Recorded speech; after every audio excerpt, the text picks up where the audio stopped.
varmış gibi göstermek için.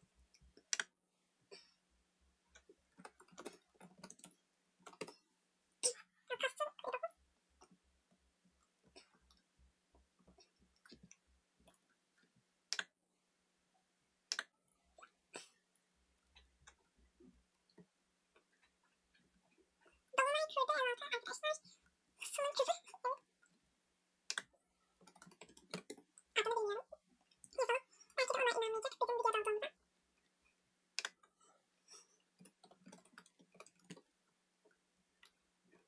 Kızı olan bir kafede çalışıyor ve kendine kız arıyor.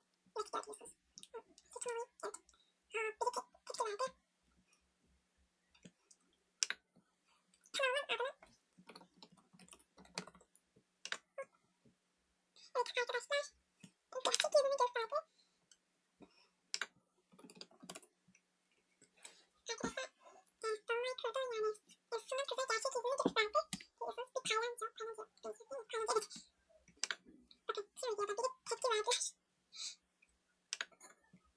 Gülçin oyun oynarsa. Gülçin